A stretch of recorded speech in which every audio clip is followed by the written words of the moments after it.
Hi guys! Welcome sa Zip9. In this video ay itutuloy natin yung series natin on clock angle problems. So, tinatawag natin na clockwork problems. So, sa previous na 5 videos na develop natin itong mga formulas nito, yung A1, A2, and A3. And lahat ng unit niyan ay in degrees, no? Ang A1 is the amount of rotation of the hour hand, no? Yung rotation ng hour hand from the 12 o'clock position. So, ito yung 12 o'clock position natin, di ba? Nakaturo siya sa 12. So, ilang degrees ang nirotate ng hour hand? So, ito yan. Part na yan. So, ilang degrees from here to here. No? Yan yung hour hand natin. Yan yung A1. No? Now, for A2, yung minute hand naman. So, again, it's a clockwise rotation from the 12 o'clock position. So, this is the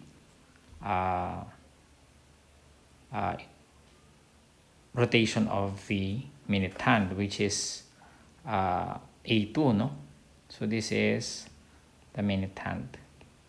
And yung A3, the absolute value of 60H minus 11M, yun naman yung in-between. So ito naman yung in-between. Okay? Yan naman yung in-between. Between the two hands, no? Yung formula natin, of course, yung H natin, yun yung hour, at yung M natin, yun yung minutes. So, for example, itong nasarilo natin, ilang degrees yung na-rotate ng hour hand? Meaning, we use the formula, the A1. So, A1 is equal to 60H plus M all over 2, which is equal to by the way, ano yung time natin? 2:37, di ba? So, 2:37, meaning, ang H natin ay 2. Ang H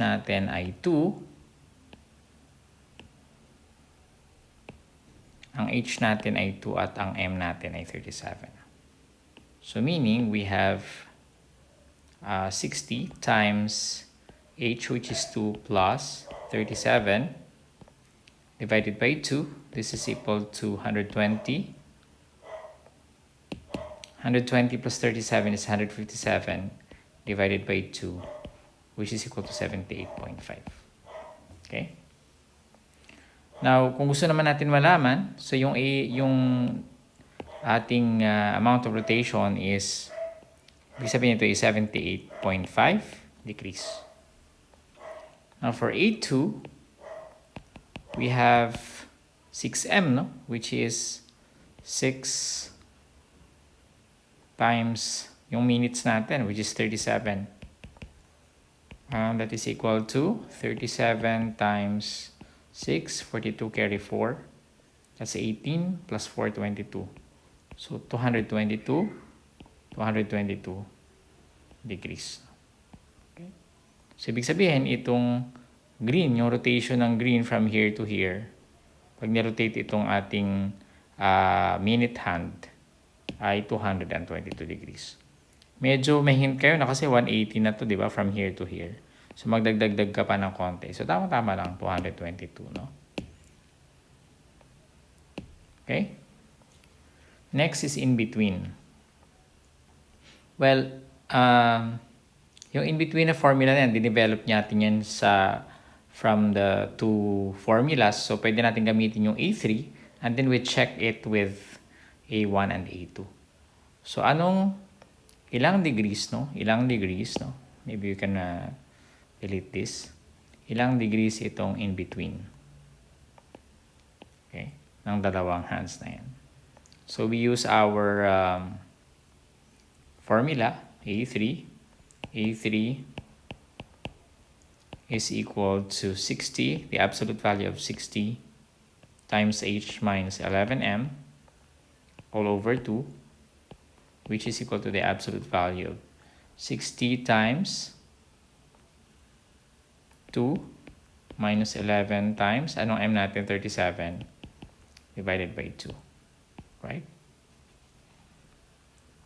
So this is equal to 120 minus, ano ang 11 times 37?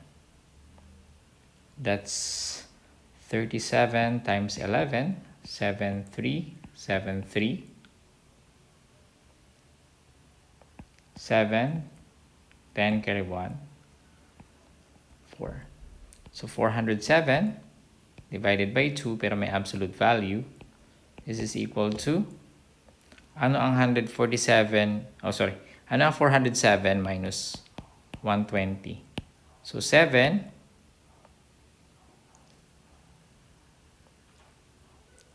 tapos 10, we have 8, we have 3, we have 2. That's 287, negative 287 over 2, pero absolute value siya, meaning magiging 287 divided by 2, which is equal to ilan? 143.5.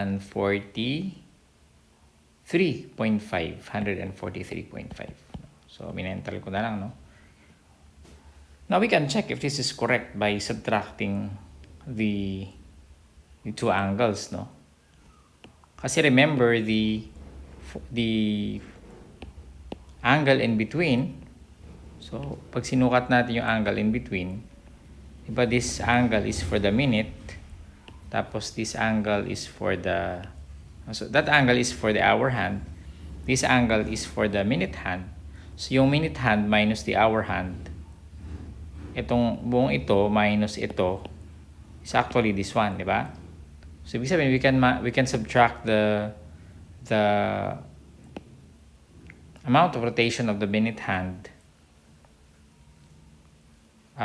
Subtract natin yung amount ng rotation ng hour hand, and we should get, if we are correct, dapat magkatali yan, 143.5 yan. So 222 degrees, no? 222 degrees. So A2, the absolute value of A2 minus A1 is 222 degrees minus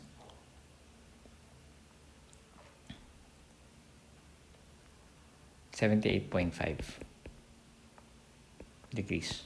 Dapat 143 yan, di ba? So 222 minus 178. Saan ko nakuha yung 178? 78.5. So 5, we have 1, we have 11, we have 1 again. So this is 3. And then this is 11, this is 1, this is 4, 143.5, which is similar dito, no? So ibig sabihin, tama yung ating computation. Okay, so ito mga formulas na ito, no, ay hindi yan basta na lang sumulpot, no? Dinevelop natin yan using the 5 videos. So maganda, no, kung first time yung mapanood dito sa series, itong video na ito ay una nyo napanood, I suggest that you start from the first video para makita nyo kung saan nakita yung mga formulas natin. Mas maganda yan, no? Pag sa math, hindi lang dapat kinakabisado yung formula. Dapat, alam nyo kung saan galing yung formula. Madiderive nyo siya dapat. Okay, so may mga susunod pa tayo na video. So, abangan nyo kasi magsusolve na tayo ng mga problems, no? Kailan nagsasama yung, for example, yung minute hand tsaka hour hand. Kailan sila nag-overlap. Kailan sila completely opposite of each other. So, meron pa tayong mga ganyang problems na isusolve. Okay, maraming salamat. Sana may natutunan kayo dito sa ating video. I'll see you in the next tutorial. Huwag niyo kalimutan mag-subscribe, i-like niyo yung video natin, and share it with your friends. No? See you!